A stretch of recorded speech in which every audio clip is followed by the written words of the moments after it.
Hello नमस्कार दोस्तों, कैसे हैं आप सभी और कैसी चल रही है आप लोगों की तैयारियां। तो आज एक टेस्ट करेंगे राजस्थान का भूगोल। ये क्वेश्चन सारे वो क्वेश्चन हैं जो आपको अलग अलग एग्जाम में पूछे गए हैं। तो पूरा वीडियो देखना और बताना है कि कितने क्वेश्चंस आपने सही किए हैं। अगर आपने पुराने पेपर पढ़े हुए हैं, पुराने पेपर जितने भी हुए हैं उनके क्वेश्चंस अगर आपने देखे हैं तो आप सारे क्वेश्चन सही कर देंगे। लेकिन जो भी आपका स्कोर रहता है आप कॉमेंट करके जरूर बताएंगे और ये देना। चलिए शुरुआत करते हैं क्वेश्चन नंबर 1 से और देखते हैं आपका स्कोर क्या आता है। पहला क्वेश्चन हमारा ये है कि राजस्थान का सबसे अधिक संगठित और प्राचीन उद्योग कौन सा है। राजस्थान का सबसे अधिक संगठित और प्राचीन उद्योग इनमें से कौन सा आता है, तो वो आता है सूती वस्त्र उद्योग। आप 3-4 क्वेश्चन कह सकते हैं कि राजस्थान का सबसे प्राचीन उद्योग कौन सा है, राजस्थान का सबसे संगठित उद्योग कौन सा है, या फिर आप कह सकते हैं कि राजस्थान का सर्वाधिक रोजगार वाला उद्योग कौन सा है, क्योंकि सर्वाधिक रोजगार भी यहीं पर है। आपको याद होगा कहां पर इसकी स्थापना की गई थी। 1889 में पहली सूती वस्त्र मिल की स्थापना हुई थी ब्यावर में, और ब्यावर कहां पर है, अजमेर जिले में है। यहाँ पर एक इंपॉर्टेंट सा क्वेश्चन है जिसका आंसर आपको देना है। एक तो नाम आता है सेठ दामोदर दास जी का, जिन्होंने स्थापना की थी। उनके साथ एक अंग्रेज अधिकारी और था जिनके सहयोग से पहली सूती वस्त्र मिल की स्थापना हुई थी ब्यावर अजमेर में। ठीक है, तो मुझे कमेंट करके जरूर बताना कि वो अंग्रेज अधिकारी कौन थे। क्वेश्चन नंबर 2 है कि राजस्थान में सीमेंट उत्पादन का प्रमुख जिला कौन सा है। सीमेंट का सर्वाधिक उत्पादन राजस्थान में कहां पर होता है। वैसे अगर बात करें तो चित्तौड़गढ़ में होता है। राजस्थान में सीमेंट का उत्पादन वैसे मुख्य तौर से चित्तौड़गढ़ जिले में होता है, लेकिन ऑप्शन के आधार पर बताएंगे तो कोटा बूंदी रहेगा। कोटा बूंदी में, इन ऑप्शन के आधार पर कोटा बूंदी में सबसे ज्यादा होता है, प्रमुख जिले हैं। लेकिन अगर एक जिले का पूछे कि कहां पर सीमेंट का उत्पादन होता है तो चित्तौड़गढ़ जिले में सर्वाधिक होता है।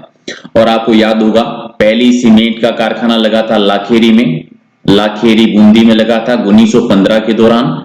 1915 में निर्माण हो गया था, लेकिन जो उत्पादन की शुरुआत हुई थी ये उत्पादन शुरू हुआ था 1917 में। तो कभी कभी क्या होता है कि 1915 की जगह 1917 भी आ जाता है, तो कंफ्यूजन नहीं होना है। और पहला सफेद सीमेंट का कारखाना आपको याद भी होगा, पहला सफेद सीमेंट का कारखाना जो लगा था ये नागौर में लगा था, गोटन नागौर में, तो वो भी याद रखना है। इसके अलावा खारिया खंगार जो है वो भी सफेद सीमेंट का ही कारखाना है। क्वेश्चन नंबर 3 है कि राजस्थान में वस्त्र नगरी के रूप में विख्यात शहर कौन सा है। वस्त्र नगरी किसको कहा जाता है, वस्त्र नगरी कहलाता है भीलवाड़ा। आप अब्रक नगरी भी कह सकते हैं क्योंकि अब्रक का सर्वाधिक उत्पादन यहीं पर होता है। अब्रक को माइका कहा जाता है तो आप माइका सिटी कह सकते हैं। राजस्थान का मैनचेस्टर कह सकते हैं, तो राजस्थान का मैनचेस्टर, राजस्थान की माइका सिटी, अब्रक नगरी, वस्त्र नगरी किसको कहते हैं, भीलवाड़ा को कहा जाता है। सर्वाधिक यहाँ पर अब्रक का उत्पादन भी यहीं पर होता है। राजस्थान में सरसों तेल का प्रमुख उद्योग केंद्र कौन सा है। सरसों तेल उद्योग का प्रमुख केंद्र आता है, वो आता है भरतपुर। ठीक है, भरतपुर तो राइट आंसर आपका हो जाएगा, डी इसका सही आंसर है। क्वेश्चन नंबर आपका 5 है कि भूमध्य सागर के चक्रवातों से कौन सी वर्षा होती है। भूमध्य सागर के चक्रवातों से मावट वर्षा होती है। शीतकालीन पश्चिम विक्षोभ से जो शीतकालीन जो वर्षा होती है मावट वर्षा, जो कि रबी की फसल के लिए काफी लाभदायक होती है, तो 3 आपका सही है। नेक्स्ट है कि राजस्थान में चलने वाली हवाओं की दिशा कौन सी है।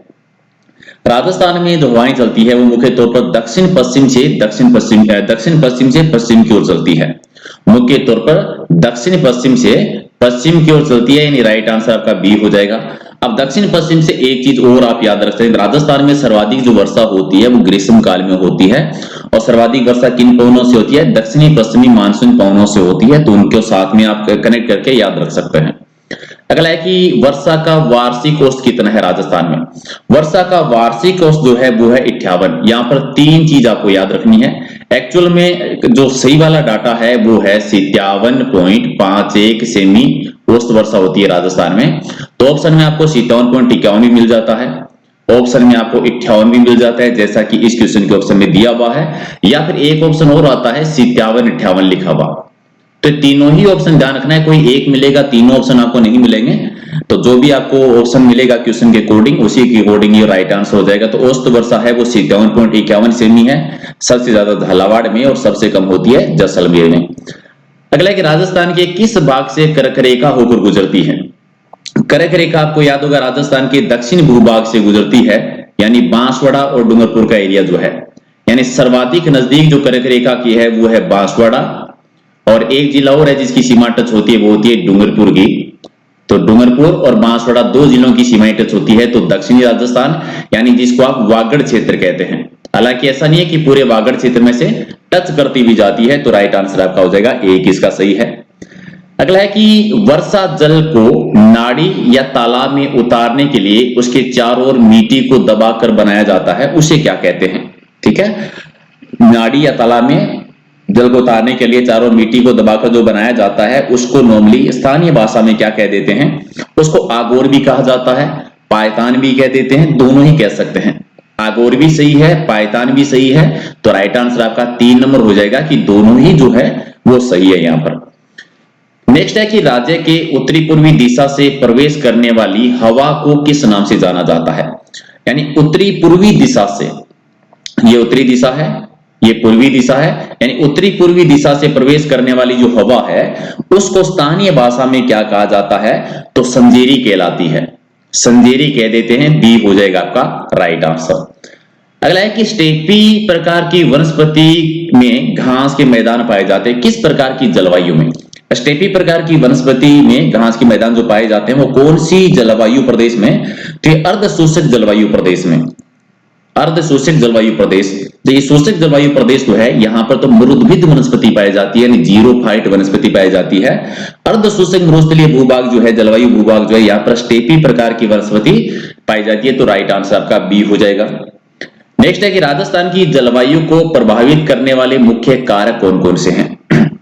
तो किसी भी क्षेत्र की जलवायु को प्रभावित करने वाले कारक कौन कौन से होते हैं? समुद्र तल से दूरी भी है, अक्षांशीय देशांतरीय विस्तार भी होता है, धरातलीय स्थिति भी होती है, उस क्षेत्र का तापमान, उस क्षेत्र की वायु, उस क्षेत्र की मिट्टी, धरातलीय स्वरूप, सारे ही होते हैं, तो उपयुक्त सभी हो जाएगा राइट आंसर, तो डी आपका सही आंसर है। अगला है कि राज्य का कौन सा भाग अरब सागर से उठे मानसून से अधिक वर्षा प्राप्त करता है? अरब सागर से उठे मानसून से सर्वाधिक वर्षा जो है वो राजस्थान का कौन सा भाग प्राप्त करता है? दक्षिणी पश्चिमी भाग। ठीक है, दक्षिणी पश्चिम भाग। यहां से अगर आप थोड़ा सा मैप में ध्यान देंगे तो आपको याद आएगा, ठीक है, बंगाल की खाड़ी और अरब सागर, राइट, और ये राजस्थान वाली स्थिति। अब यहां पर नॉर्मली सबसे पहले राजस्थान में जो अरब सागर मानसून पहुंचता है तो सबसे पहले पहुंचता है बांसवाड़ा जिले में, ठीक है, सबसे पहले बांसवाड़ा में प्रवेश करता है, और बंगाल की खाड़ी से जो मानसून आता है ये सबसे प्रवेश करता है झालावाड़ जिले में, ठीक है, सबसे पहले झालावाड़ जिले में प्रवेश करता है। तो दक्षिणी पश्चिमी राजस्थान में सर्वाधिक वर्षा होती है, तो राइट आंसर आपका डी हो जाएगा। अगला एक, राजस्थान के किस क्षेत्र में वर्षा में अधिक परिवर्तनशीलता पाई जाती है? सर्वाधिक परिवर्तनशीलता पाई जाती है खासतौर से मरुस्थलीय क्षेत्र जो है, और अगर एक जिले की बात करें तो जैसलमेर वाला एरिया जो आता है, क्योंकि सबसे कम वर्षा जैसलमेर में होती है, और स्थान की बात करें तो जैसलमेर में एक जगह आती है सम, जहां पर सबसे कम वर्षा होती है, मात्र 5 सेमी वर्षा होती है, तो राइट आंसर आपका बी हो जाएगा। अगला कि ग्रीष्म ऋतु में राजस्थान में कम वायु दाब का क्षेत्र बनता है किस क्षेत्र में? ग्रीष्म काल में कम वायु दाब वाला क्षेत्र कहां पर बनता है? तो मरुस्थलीय क्षेत्र में बनता है, पश्चिमी राजस्थान के एरिया में, उत्तर पश्चिमी क्षेत्र वाला जो है उत्तरी पश्चिमी राजस्थान में, क्योंकि एक चीज हमने बहुत बार पढ़ी होगी कि ग्रीष्म काल में समुद्र वाला जो एरिया होता है वहां पर उच्च वायु दाब बनता है, और मरुस्थलीय क्षेत्र में निम्न वायु दाब बनता है, और हवाएं जो है वो उच्च वायु दाब से निम्न वायु दाब की ओर चलती है। इसीलिए थार का मरुस्थल जो है, उत्तरी पश्चिमी एरिया जो है, ये मानसून को आकर्षित करने का कार्य भी करता है। अगला कि इनमें से कौन सा असुमेलित है? एक साइड में नदी है, दूसरी साइड में सहायक नदियां दे रखी है, तो गलत की पहचान करनी है। लूनी नदी, माही नदी की सहायक नदी है जाखम नदी, तो सही है। सोम, माही, जाखम एक त्रिवेणी संगम भी बनाती है नवा टापरा में, जहां पर बणवेश्वर धाम है। लूनी नदी की सूखड़ी नदी सहायक है, सही है, सूखड़ी, मीठड़ी, बांडड़ी सारी सहायक नदियां है। बनास की मेज नदी ये आपका सही नहीं है। चंबल की पार्वती नदी भी सही है, तो राइट आंसर हो जाएगा डी। बनास की मेज नदी जो है वो सहायक नहीं है, सी आपका राइट आंसर। अगला कि सांबर झील में गिरने वाली नदी कौन सी नहीं है? इनमें से कौन सी नदी है जो सांबर झील में जल नहीं गिराती? मेथा नदी जल गिराती है, कांतली नहीं गिराती, खंडेल नदी भी है, रूपनगढ़ नदी भी है, खारी नदी भी गिराती है। एक और 4 नदियां है जो अपना जल गिराती है, तो कांतली नदी नहीं गिराती। कांतली नदी एक्चुअल में निकलती है खंडेला की पहाड़ियों से, खंडेला की पहाड़ियों से निकलती है, जो कि सीकर जिले में है, और इसी सभ्यता के किनारे एक सभ्यता विकसित हुई थी। कौन सी? गणेश्वर सभ्यता सीकर में और सुनारी सभ्यता झुंझुनू में। अगला है कि अनास, एराव और सोम ये किस नदी की सहायक नदी है? सोम, माही, जाखम आप जानते हैं, बहुत बार पढ़ा है, तो ये सारी माही नदी की सहायक नदी के तौर पर आती है। एक आपका सही है। अगला है कि मथाई नदी के किनारे कौन सा तीर्थ स्थल विद्यमान है? मथाई नदी के किनारे है रणकपुर के जैन मंदिर जो कि पाली में है। रणकपुर के जैन मंदिर जो कि पाली में है, ये मथाई नदी के किनारे पर है। मंदिरों का निर्माण किसने करवाया था? निर्माण करवाया था धरणक शाह ने। धरणक शाह ने करवाया था। और किसके टाइम पर करवाया था? महाराणा कुंभा के टाइम पर करवाया था उन्होंने। इस मंदिर की विशेषता क्या है? यह है कि एक तो एक पंचायतन शैली में बना हुआ है, इसीलिए इसको कहा जाता है चौमुखा जैन मंदिर। क्या कहते हैं? चौमुखा जैन मंदिर भी कहा जाता है। इसके अलावा दूसरी विशेषता ये कि 1444 स्तंभों पर बना हुआ है, इसीलिए इसको स्तंभों का उद्यान भी कहते हैं, स्तंभों का उपवन भी कहा जाता है। इसी को वेश्याओं का मंदिर भी कह देते हैं। त्रिलोक दीपक भी इसी मंदिर को कहा जाता है। चलिए अगला क्वेश्चन आपका है कि नदी से संबंधित जिले देखें कौन सा जोड़ा गलत है? रूपारेल नदी अलवर भरतपुर के एरिया में है, क्या ये सही है? रूपारेल नदी अलवर भरतपुर के क्षेत्र में सही है। चंद्रभागा नदी राजमंद भीलवाड़ा के क्षेत्र में, क्या सही है? सही है। कांतल नदी झालावाड़ में है, क्या सही है? गलत है, क्योंकि कांतल नदी झालावाड़ में ना होकर कहां पर है? ये सीकर जिले में है। और लूनी नदी जोधपुर के क्षेत्र में बहती है, ये भी सही है, तो सी हो जाएगा राइट आंसर। अगला है कि आलनिया नामक नदी का उद्गम स्थल बता दीजिए। आलनिया नदी का उद्गम जो होता है वो मुकुंदवाड़ा की पहाड़ियों से होता है। यहाँ पर दो चीजें याद रखनी है। आलनिया एरिया एक्चुअल में कोटा के क्षेत्र में आता है। जिले का नाम याद रखना है। क्यों रखना है? क्योंकि ये बीती चित्रों के लिए प्रसिद्ध है। एक क्वेश्चन आता है कि राजस्थान में कौन सी जगह बीती चित्रों के लिए प्रसिद्ध रही है, तो आलनिया रहा है। और आलनिया कहां पर है? कोटा जिले में है। अगला है कि बिसलपुर परियोजना कौन सी नदी पर स्थित है? बिसलपुर परियोजना है बनास नदी पर। बनास नदी जो राजस्थान में पूर्णतः बहने वाली सबसे लंबी नदी है, जिसकी लंबाई आती है 480 किलोमीटर। लेकिन एक चीज यहां पर भी आपको ध्यान रखना है, कुछ बुकों में आपको ये 512 किलोमीटर मिलेगा, जो कि हालांकि गलत नहीं है, सरकारी रिपोर्ट के अकॉर्डिंग इतना इसकी लंबाई आती है। अगला क्वेश्चन है कि चौधरी कुंभाराम लिफ्ट नहर से निम्न में से किस जिले को लाभ नहीं मिलता है? बीकानेर को लाभ मिलता है, झुंझुनू को भी है, हनुमानगढ़ को भी है, लेकिन सीकर जिला जो है वो लाभान्वित नहीं होता। राइट आंसर आपका 3 नंबर। नेक्स्ट है कि राज्य में 65 से 70% सिंचाई निम्न स्रोत से की जाती है। किसे? 65 से 70 यानी सबसे ज्यादा जो सिंचाई होती है, और सर्वाधिक सिंचाई होती है कुएं नलकूप से। कुएं नलकूप सिंचाई के मामले में 1 नंबर पे है। इसके बाद में नहरों से सिंचाई होती है कि 2 नंबर पे है। फिर तालाबों से सिंचाई होती है जो कि 3 नंबर पे है। अब कुएं और नलकूपों से अगर बात करेंगे कि सबसे ज्यादा कहां पर होती है, तो आप कहेंगे कि ये सर्वाधिक होती है जयपुर जिले में। नहरों से बात करेंगे सर्वाधिक कहां पर होती है, तो आंसर हो जाएगा सर्वाधिक होती है गंगानगर जिले में। और तालाब से सर्वाधिक कहां पर होती है, तो आंसर हो जाएगा सर्वाधिक होती है भीलवाड़ा जिले में। राइट। चलिए अगला क्वेश्चन है कि ज्वाई बांध का निर्माण किसने करवाया था? ज्वाई बांध सुमेरपुर पाली में ज्वाई बांध का निर्माण करवाया था महाराजा उमेद सिंह ने। मारवाड़ का क्या कहलाता है, आप कमेंट करके जरूर बता देना। अगला है कि राजस्थान की जीवन रेखा कही जाने वाली परियोजना कौन सी है? राजस्थान की जीवन रेखा किसको कहते हैं? इंदिरा गांधी नहर परियोजना को कहा जाता है। तो राइट आंसर आपका 1 नंबर। अगला है कि चंदन नलकूप किस जिले में स्थित है? चंदन नलकूप ये आता है जैसलमेर में, थार का गढ़ा जैसलमेर जिले में। तो राइट आंसर आपका 2 नंबर सही है। अगला है कि इनमें से कौन सा बांध मिट्टी का बना हुआ बांध है? ज्वाई बांध, जाखम बांध, पांचना बांध या मेजा बांध? तो पांचना बांध मिट्टी का बना हुआ बांध है। राइट आंसर आपका हो जाएगा 3 नंबर। अब यहां पर ये कमेंट करके आप जरूर बता दीजिए कि पांचना बांध कौन सी नदी पर बना हुआ है और कौन सी जिले में, क्योंकि 5 नदियों पे है इसलिए पांचना कहा जाता है। उन 5 नदियों के आप नाम कमेंट करके जरूर बताएंगे कि कौन कौन सी 5 नदियां हैं। अगला कि माही परियोजना से सर्वाधिक लाभ प्राप्त करने वाला जिला कौन सा है? माही परियोजना जो कि माही नदी पर है और इससे सर्वाधिक लाभ होता है बांसवाड़ा जिले को। आपको याद होगा बांसवाड़ा का एक एरिया है खांडू क्षेत्र, जहां से ये प्रवेश करती है मध्य प्रदेश में। मेहंद झील से निकलने के बाद में खांडू बांसवाड़ा में प्रवेश करती है, डूंगरपुर बांसवाड़ा की सीमा बनाती है, उल्टे यू आकार में टर्न करती है, यानी कर्क रेखा को 2 बार कट करती है और गुजरात में चली जाती है। नेक्स्ट क्वेश्चन है कि जल की दृष्टि से कितना प्रतिशत जल है वो राजस्थान में है? पूरे भारत में जो टोटल जल है उसका 1.16% राजस्थान में आता है। अब यहां पर कभी कभी पॉइंटों में नहीं दिया होता, डायरेक्ट दिया होता है 1%, 2%, 3%, 4%, तो आंसर क्या हो जाएगा? 1%। अगर पॉइंटों में दिया हुआ है तो 1.6 हो जाएगा। अगला कि जैसलमेर में प्रवाहित होने वाली अंतः प्रवाहित नदी कौन सी है? तो काकनी नदी, मसूरदी नदी या सारी नदी, क्योंकि एक ही नदी के नाम है काकनी नदी। इसी को काकनी नदी कहते हैं, इसी को मसूरदी नदी कह देते हैं, और यही नदी बुद्ध झील का निर्माण करवाती है।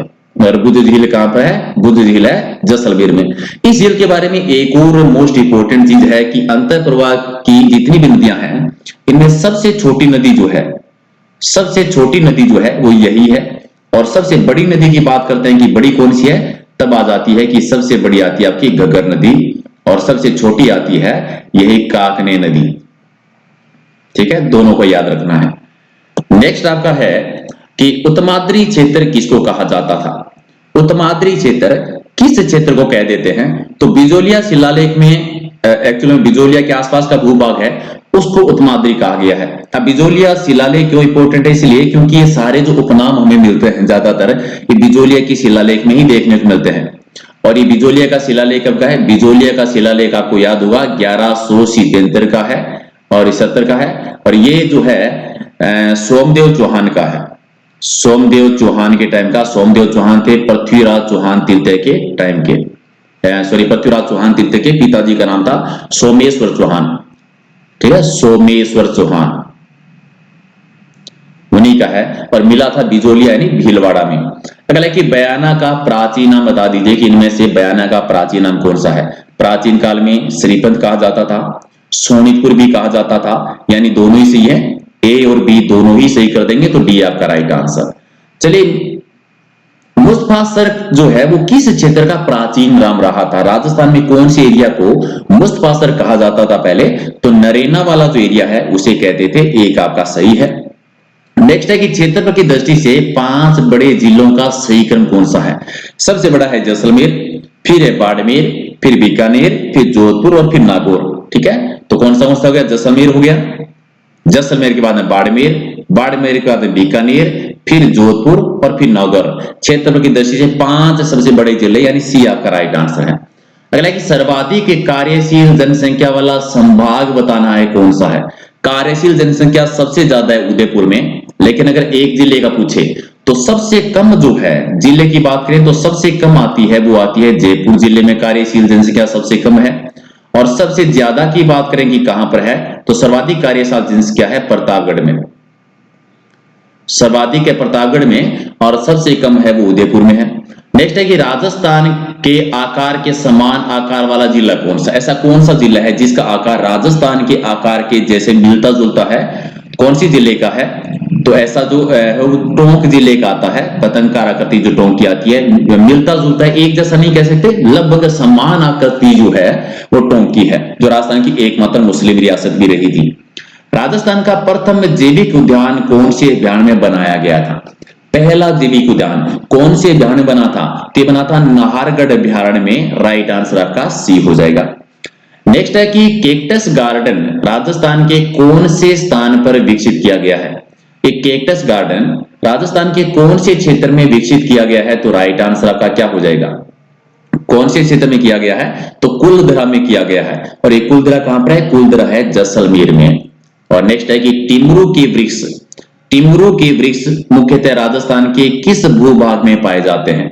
और टिमरू की वृक्ष ज्यादातर जो है वो राजस्थान के कौन से भूभाग में देखने को मिलते हैं? तो ये राजस्थान का तो दक्षिणी और दक्षिणी पूर्वी भूभाग है। दक्षिणी क्षेत्र और दक्षिणी पूर्वी यानी हाड़ौती वाला एरिया है, वहां पर देखने को मिलते हैं। राइट, चलो ये थे कुछ इंपॉर्टेंट क्वेश्चंस। अगर आपको पसंद आया है तो वीडियो को लाइक कर देना ताकि